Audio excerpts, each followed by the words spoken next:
there's so many different layers to food.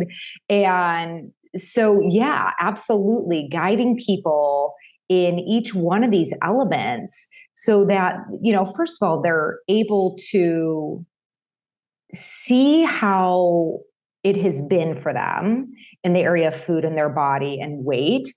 See that a lot of it is the result of an inherited paradigm, right? And inherited conversations. There are things that over and over again, we've heard people say from the time we were little, so much so that they just started occurring as the truth for us. Welcome to episode number 208 of the Game On Girlfriend podcast. I'm so happy you're here today because my guest, Dr. Jessie Hehmeyer, is the founder of Well Empowered. This is where she practices, I love this phrase, data-driven, results-oriented functional medicine.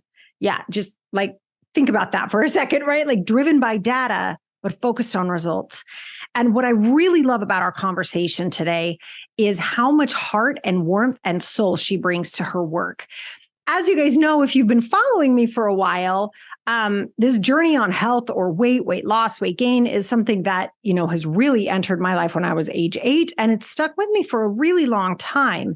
And I have started to sort of make it part of the Game On Girlfriend mission to have all women feel liberated from outside forces that tell us what we are capable of, what we should look like, what we should or shouldn't be doing with our money, or what we should or shouldn't be doing with our businesses, and really dealing with our own bodies, our relationship to food, our relationship to health, and how we treat ourselves is sort of like at the foundation of all of this work. And so I'm thrilled that I got to have this conversation with her today. And I think what she brings to the table is so important. Like, this is a doctor who has studied for years in order to support other human beings in bringing out the best version of health possible for every individual body. It's just a beautiful conversation. And I was so excited at the different angles that we got to look at, our different relationships to food, to the size of our body, to the health of our body. And of course, I bring in what I think is so important is the similarities between how we deal with our bodies and how we deal with our money, right? It's so beautiful to see the correlation here so we can start to look at how do we want to deal with our health? How do we want to deal with the health of our business? And how do we want to deal with how we're viewing the world at large? And I hope after today's episode, if you take nothing else from it, I hope what you understand is that you have the ability to decide what's next for you, and that you don't have to choose what anybody else wants you to choose.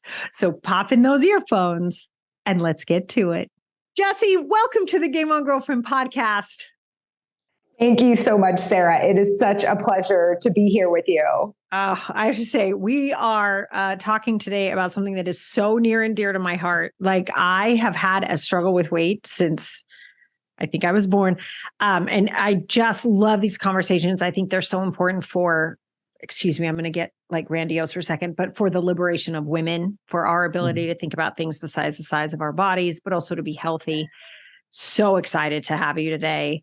And before we jump into all of the gooey goodness that you and I have planned for everybody listening or watching today, can you tell us, Jessie, why is this what you do? Like, what is it about this form of nutrition, this form of health, this form of being a doctor? Like, why is this what you do? Well, it's so perfect, your introduction there, Sarah, to our conversation today. You pretty much just said it, right? And really why I do what I do is because at one point in my life, somewhere in my mid-20s, I really got that to have my life be about fully contributing to others, experiencing joy, like loving life, I had to handle my health, right? Like I had, and for me, I had been on that weight loss roller coaster for quite some time, well over a decade. Had grown up as a dancer, weight was a big part of my life, right? Struggling with weight. And so I remember there was a year of many, many, many aha moments strung together. But the first one was getting that this area of my life that had been such a struggle was interfering with me being fully present with the amazing people in my life. And I was like, I'm just not okay with that. My life is supposed to be about so much more than this. So you totally nailed it on the head. For me, when I got that this was interfering with my life about making my life being a contribution and evolving and experiencing joy, I embarked on my own journey to master what I now call my middle ground. And then in the process really got that I wanted to provide the same for others, right? And so not everyone who I work with is dealing with weight, although I would say at least 80% of the people who I work with are. And so through graduate school, ultimately, is how I came to gather the tools that I needed so that I could guide people on their unique journey, right? Because it's not a one size fits all solution. Mm-hmm. And so I had to be able to understand the body, like really scientifically, and be able to look at the individual and what's going on with them so that I can guide them in accessing the same freedom, right? The real freedom to make their life about whatever it is they'd like. Yes. Yes. It's, this journey, I think for women is so important, I think to both of us, right? And I'm so happy we're sharing our shared vision for what's possible right together today. I just a little bit of a side note, I just yesterday, I don't know if this has ever happened to you. I rarely pick up my phone and look at Instagram, but I did for some reason. And I found myself staring at, I fell into a rabbit hole of anorexic young girls and just cheering each other on. I'm about to cry because the amount of energy and pain and danger, right? That we use that. I want to say that we use to make ourselves feel a certain way in this world that feels so out of control for women. It struck me really interesting, as just this, I almost watched myself have an out of body experience, right? Just sort of looking, I was like, I'm so glad I'm talking to Jessie tomorrow about this, because it was like, wow. And we know the extremes. We all know the extremes of what can happen. And boy, is it so understandable how it does. Yeah. It was just like, wow, that could have been me. It could be my daughter. It could be all of the girls that I know. And I watched it, and I really want to be clear. This wasn't with judgment. It was with pain. It was with, oh my gosh, I see you. I get how this can happen. And it is so simple for someone to fall into that. Simple meaning the steps are not hard. Yeah. Quick, right? Because it's like this form of control, I think, in a world that feels so out of control. And I think that's sort of, direct me if I'm incorrect here, but that's sort of how we women are sort of trained to take control. Is like, well, if you can control the size of your body, then you're okay. In whatever way that is. Is that something you see? Am I onto something there? Is that bananas? I'd love to know what you think. No, I think you're totally onto something, right? We're born into a world where very quickly we get the message of what it is, what's a good body look like and what's a bad body look like, right? Which is like just total shenanigans, right? But one of the things when I work with people in really drawing a line in the sand in this area of their life and quite literally inventing a new future for themselves. Oh, interesting. One of the things we do is we create completion with the past. And part of that just comes through acknowledging what the past has been. And one of the questions I ask people is, when was the first time you remember thinking your body was a way it should or shouldn't be, right? Maybe you were on the thinner side, or maybe you weren't, right? But and some people who were on the thinner side didn't like it. And some people were on, you get a little bit of everything. But, time and time again, I talk to people who say they were 5 years old when they remember. Gosh, 5? Yeah. Wow. Yeah. When they remember hearing some message that just really hit them, like, oh, my body's a way it shouldn't be. Or I was talking to someone the other day who was saying she was just kind of naturally had a fast metabolism. And she was kind of like, oh, my body's the way it should be. And then at a certain point, hormones did what hormones do. And she started to gain weight. And for her, it was like really a holy cow sort of experience, going from, oh, my body was good to now my body's bad. And, just all that stuff. So I just, the whole area, the inherited conversations in this area of our life about how our body should be and shouldn't be, mixed with, wanting to have some control over how we show up and our world as a whole. There's a lot of stuff there. There really is. I mean, I'm like, oh my gosh, I got a doctor on the show. I'm talking about, like, let's go, right? Like, it's just so important to me. And like we were saying, it really is the liberation from that, right? So from such a young age to hear the message, how you are is not okay. Mm-hmm. Right. Mm-hmm. What do we do with that? Right. And that happens internally. It happens about our bodies. It happens about how we express ourselves, whether or not we have emotions that are bothering other people, right? Like all the different messages that we hear. And I know for me personally, I'd love to hear more about how you help people heal their relationship to food. But I know for me, it turned into sort of the one obsession I think I've had throughout my life. I don't think I love money, and I talk a lot about money and like growing business and that kind of stuff, but I don't think I've been obsessed, meaning I could have a conversation with one person and be thinking about food or what I'm supposed to be doing with food. And I remember that starting in high school and like, oh my God, I didn't hear what they just said because I was thinking about food and that obsession and how that can start to take over. Is that something else that you help people heal and work through as well? Yeah, all of it, all of it. And, some of that is, the whole world of food, right? Some of it is psychological, some of it is biochemical, right? Some of it is social, right? There's so many different layers to food.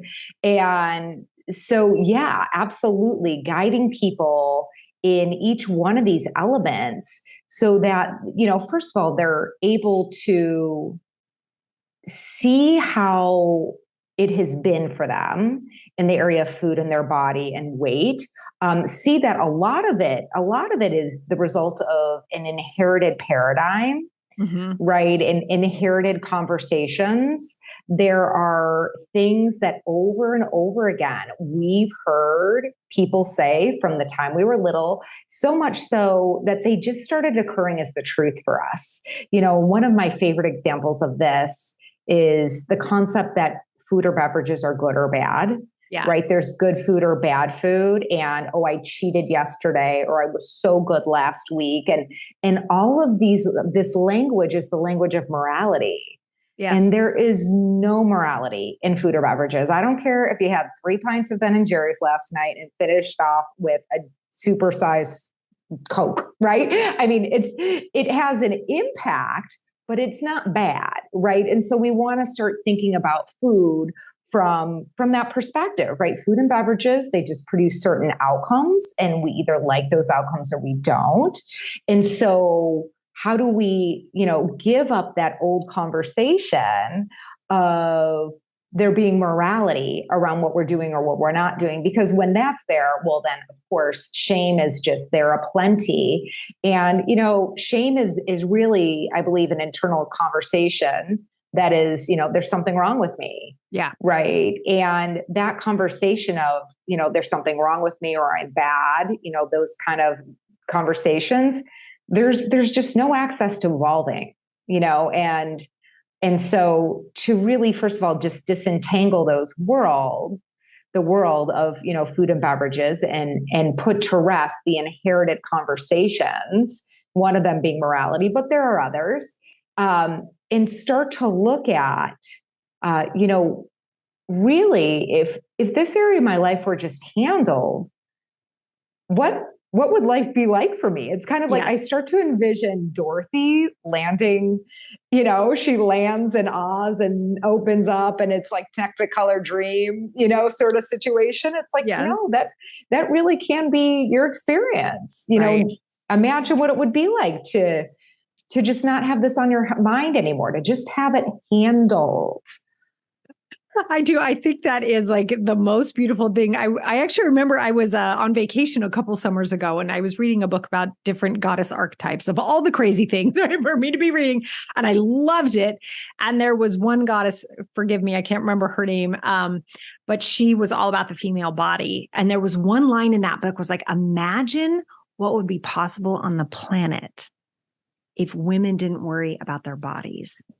All of that energy went to making the planet better, making children heal, helping us do new businesses or new ideas or create new, proprietary technological advances. I was reading it and I was like, I think my brain just exploded. Like, I was like, there's so much energy in that. So I love the way that you describe that of like, hey, there's a whole technicolor world here that's available when we take all that energy and we put it towards exactly what you want instead of what you think you're supposed to want.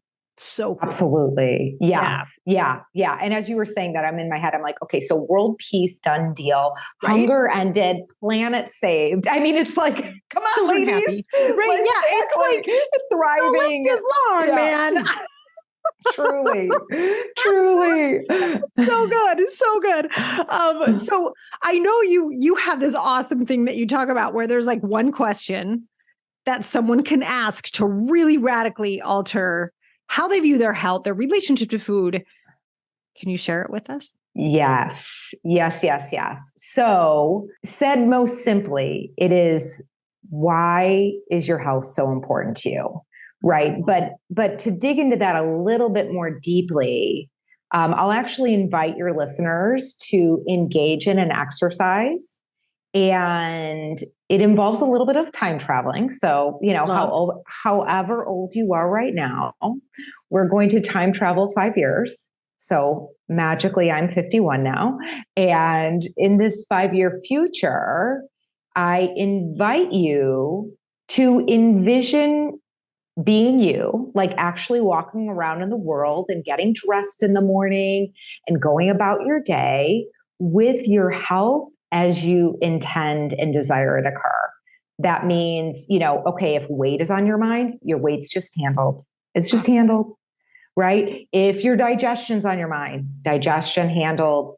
Your skin, your hormones, whatever it is, right? These different things, tell the story of what it is to be you walking around in the world with your health handled, right? And also, what does that free you up to do or be?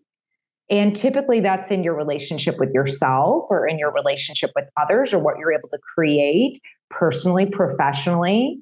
So, I actually invite everyone to take pen to paper. And I actually really am a fan of pen and paper. Me too. So, I feel that. Okay, fine. If you have to use your electronics, okay. But yeah, pen and paper is my preference. But tell that story in first person present tense, right? So I'm 51 years old and my body is strong and resilient and beautiful and, whatever's there for you. And that really is one of the ways you can start to get clear on the what and the why of your health. So I started with, why is your health so important to you? But really the first step is getting very clear for yourself about what does it look like for you to thrive? What does vitality, true health and vitality feel like and look like for you? And then naturally that's going to evolve into what it makes available. But, I'm such a firm believer when we are grounded in our intention for our health and our life, what begins to open up is, it's truly magical over time, right? It doesn't happen in a moment, and it definitely doesn't happen with some kind of like, yeah, exactly. It's not icing on a mud pie, right? But it does start with getting very clear on your intention for your health and your life. I love that. It's true. Without clarity, we don't really know where we're going, right? So I love what you just envisioned. It's so funny. In my head, I was thinking of all of the wonderful things I'd love to be doing in 5 years, right? And just being strong and healthy and run up and down the stairs like I do 15 times a day. God forbid I left something upstairs, right? Like all the things that we get to do and enjoy that and checking in. Oh my gosh. I hope everybody listening really took that exercise to heart. That was gorgeous, Jessie. I love that. I love that. And inside of this journey, someone takes between where they are today, right? And that intention that they're creating. And we know that's a journey. I think one of the other things that you focus on that I think is so important is a middle ground that a lot of times around food or like you said, the morality that we put into it, it is so rigid, right? It's like, this is a good food. This is a bad food. I had a good day. I had a bad day, right? Those sorts of things. And I know you sort of work with people to talk about a middle ground. Can you share that a little bit with us? Yeah, well, I will start by just stepping back and pointing to, again, what we inherited in this area, the broken all or nothing approach. And that broken all or nothing approach, you can see people living it out in, kind of like Whole30 followed by a large pizza and a bottle of wine, right? That would be an example of the all or nothing. Not that I know anything about that. I mean, no, but like way back when, right in my 20s, that kind of extreme dieting followed by overindulgence. And really that is, the deprivation and overindulgence. Those are the expressions of all or nothing. And then if we step back and we peel the onion one layer more, what's beyond that is self-aggression. Right. So it's really a paradigm of self-aggression, and how it's lived out is by deprivation or overindulgence. And no surprise, it doesn't work. It doesn't work. And it's heartbreaking. Just like you stepped into the social media room that literally could, bring me to my knees in tears. Like, how are these beautiful young ladies? I understand how, but it just really is heartbreaking. And, it's no less heartbreaking to see women over and over again, maybe in less severe forms, but still it is self-aggression, the deprivation and overindulgence. So, when I work with people, we toss that out the window and start to move towards what I like to call middle ground mastery, or mastering your middle ground. And the your part's really important because people have an opportunity to begin to author what it is to bend and not break. And it's really, it's journeyed, it's created through the living, and people have the chance along the way to gather insights, right? See what works, see what doesn't work, rather than, I made a mistake, just forget it.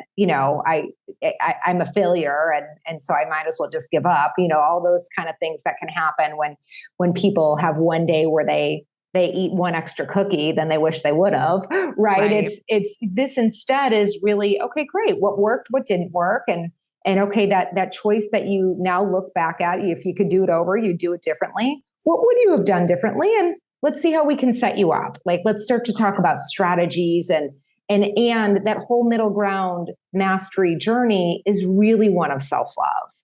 So there's just all kinds of kindness, gentleness, grace in that journey. Yeah, it's so the opposite of the rigid, you're bad, you're good, the shame, like you were saying, also that gets wrapped up in that. So it sounds like it's an incredibly generous and kind and gentle way to approach how you want to go through each day when it comes to nourishing your body. Yeah, absolutely. Yeah. And I would say there's also honesty there, right? Because so often, given the crummy paradigm we inherited in this area, but we are slowly disentangling it. There's so often a choice people make, understandably, between being kind or honest, because the experience is, okay, I'm not going to look, right? I'm not going to look at my labs. I'm not going to look at my weight. I'm not going to look at what I'm doing or not doing, because that's the only way I know how to be kind is if I'm not looking. Or the other option is I'm going to look and just get ready. I'm going to pull out my stick and start whacking myself with it, beating myself up for every little thing I do. Oh my gosh, I got 100 less steps than I wanted, whatever it is, So yeah, it's really, it's a learned way of being, to be kind and honest. And I think that's a journey that's, at least I know for me, ever evolving.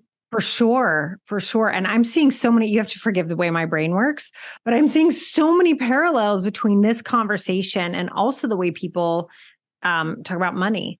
Right. Oh, yeah. There's so much shame around that too. But this idea, there's like, you can actually look, like you can actually be honest and kind. It's okay. But really sort of healing this thing that, I love that you keep saying this paradigm we've inherited, right? But this idea that these things need to look like this, and that sort of aggressive way to approach our day-to-day behavior, when we all know we do better when there's support and love. Like we all know that. And it's so interesting that we remove it from ourselves. I love that you called it self-aggression, the self-flogging. Like who else is paying attention to that? Like where is this voice coming from? How is this happening? So good. So finding that middle ground, I love it. And then I know this is like, I'm dying to ask you this question. I'm going crazy because I'm so excited. So as someone who started her first diet at age 8, right? I'm in this group. You said there, I know, good times. So you said there were 3 not so talked about root causes when it comes to weight. Yeah. Do I have that right? Yes. Like, did I say that right? You nailed that. Yes. Yes.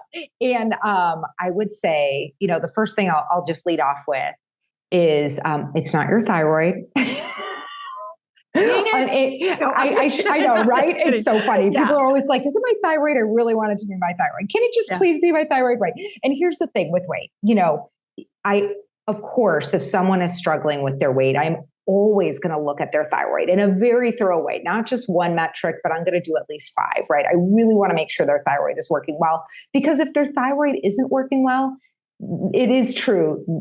They're going to struggle. They're not going to lose weight. But even with their thyroid appropriately supported, if there is something, if their thyroid is underactive, I've not yet encountered anyone where that's the only thing. So that's where the other 3 things come in. Okay. Yeah. So it's kind of one of these funny things where, yes, absolutely, foundational must be supported if it requires support, right? But I've not yet encountered anyone where that's the answer. So the other 3 things, less talked about. Number 1 is elevated inflammation. So inflammation, sometimes I'll be talking to someone and they'll say, oh, I'm just really inflamed. And I'll ask them, what's that feel like for you? And they'll say, oh, well, I'm bloated, or my joints hurt, or my skin's red. They'll say whatever they have to say. But I have to tell you, Sarah, more often than not, people are inflamed, but they have no symptoms. And so we need to test, right? There are actually tests that help us understand if inflammation is chronically elevated, right? So chronically just means long-term elevation, right? We're supposed to have little spikes of inflammation if we get sick, or if, someone hurts themselves. Inflammation is designed to support the healing process, but inflammation that is chronically elevated, and again, these are knowable numbers. We can get these labs.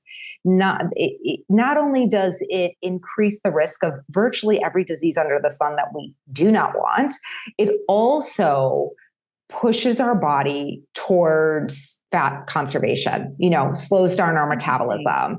Okay. Yeah. And it's actually a very intelligent mechanism of evolution, because if you think about the real purpose of inflammation is to support the healing process. If you go back hundreds of years and imagine you are not able to forage for food, well, your body better, because you're sick or something like that, right? Your body better be able to be very good at conserving the calories you have. Yes. Because your life depends on it. That makes a lot of sense. Yes. Right. Logic. Like, just like you were talking and I'm like, yep. Nope. Makes sense. No food, need an extra padding. Okay. Got it. Right. That makes total sense. Yes. So we want to measure inflammation, and if it's elevated, be very targeted in bringing it down, and then check it again, right? Obviously, I would expect to see movement on the scale with addressing that in whatever else needs to be addressed. But I also am going to circle back and make sure it is moving, and moving sufficiently, right? Not just moving a little bit, but really moving. And so, with that, there are a number of different things I look at with inflammation, but I'll just throw out a couple of my favorite inflammatory markers for those of you who like these things. One of them is called HSCRP, which fancy words are high sensitivity C-reactive protein, but HSCRP. So making sure your doctor is ordering that. I like to see that at 1.5 or less, sometimes under 1, but definitely 1.5 or less. Okay. Another metric that sometimes is not looked at as a marker of inflammation, but I definitely do think about it like that, is something called homocysteine. And I like to see homocysteine between 6 and 8. So these are just two of there are others I look at, but those are two very common markers of inflammation that I'm always going to test if someone is coming to me with oh my goodness, the scale's not moving and I'm doing everything I know to do to move it, right? So that's number one. Number two is suboptimal insulin sensitivity, which is very different than lab normal. So lab normal insulin sensitivity goes up to about 19, depending on what lab you're looking at. And I'd like to see fasting insulin at 7 or less. Okay. So I consider optimal insulin sensitivity a fasting insulin level at 7 or less. And so anything above that, we're going to be working on that. And we're going to work on that with some nutritional tweaks, but also there are some awesome supplements we'll use in that case. Oh, that's great. Yeah. There's some great supplements. There's a supplement called berberine, and it's something that I'll use in this case, but I also want to be really strategic with it and make sure I'm dosing it at the right amount for the right person. Mm-hmm. Because, these supplements, they actually really do work. And so if you dose them too high, you actually create problems if they're not needed in that dose, right? Is the punchline. Yeah. Okay. Mm-hmm, okay. Mm-hmm. And then the third one is commonly overlooked cause of a slow metabolism or challenges losing weight is detox pathways gunked up. I know, very fancy terms, gunked up, but detox pathways gunked up. And that is because, oftentimes when we talk about the word, well, first of all, detox is such a cheap word. Can we just agree on that? It's like, for sure. Yes. Have my vote. Yes. But there are real physiological processes happening, right? There's phase 1 and phase 2 detoxification happens in your liver. Phase 3 happens in your digestive tract. And these things, there are enzymes that run them, and those enzymes have cofactors. And what we're processing is not just the pollutants we encounter, smoke or pesticides or things like that, but we actually process our hormones through those same detox pathways. So you can just imagine if our detox pathways are not running smoothly, that our hormones are going to be out of whack, and that is not going to help us lose weight, simply put. No, it's so mean. Right. Okay. So this is making a lot of sense. And I love the fact that you're looking at something medical. I'll never forget. My daughter was diagnosed with type 1 diabetes a year and a half ago.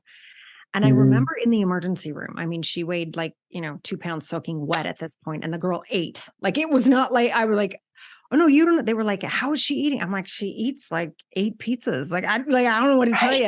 And they were like, well, that won't make a difference. And I'm like, calories in, calories out. What do you mean that won't make it? I could not comprehend that her cells literally could not take in the food. I'm like, I don't understand.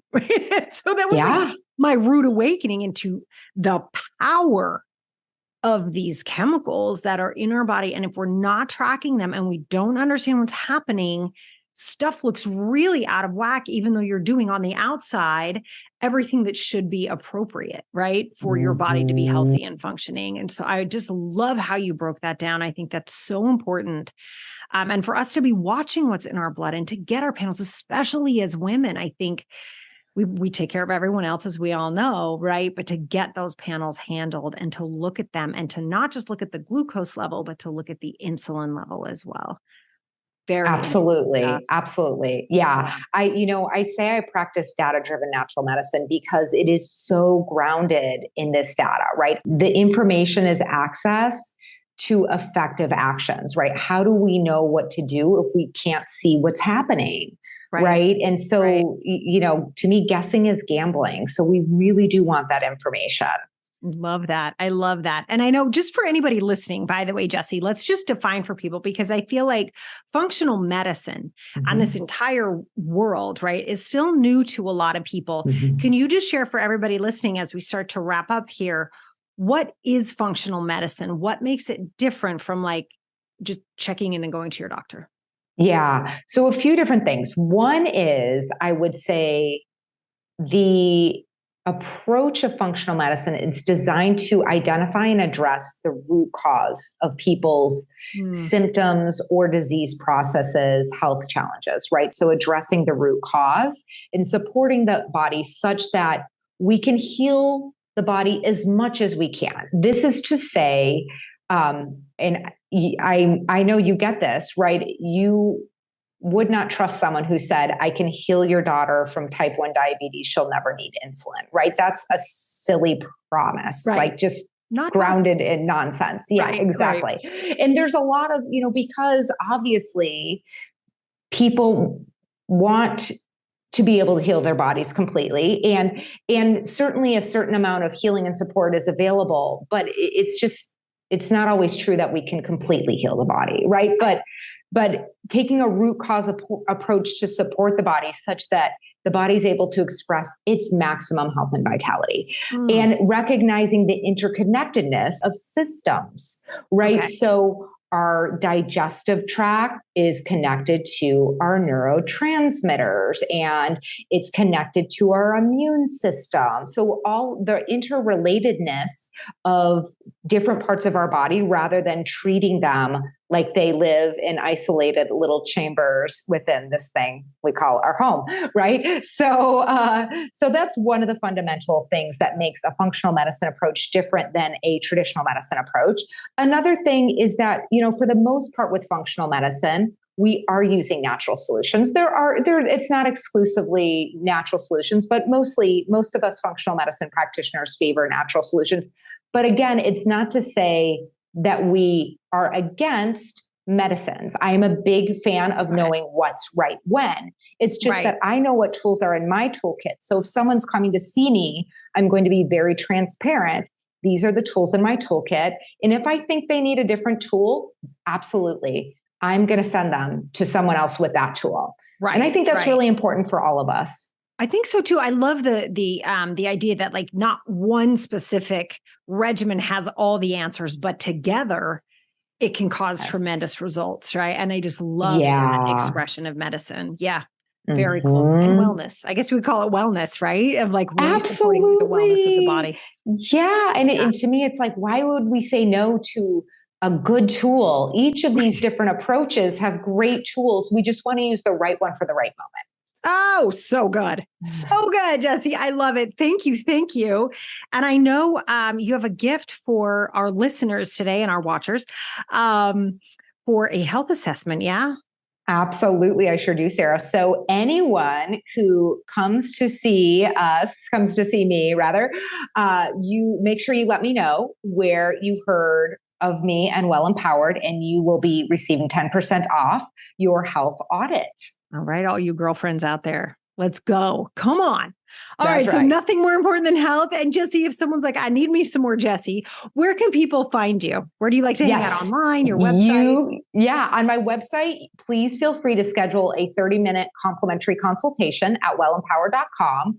On Instagram, you can find me at Well Empowered. And that's where I am mostly, between those two.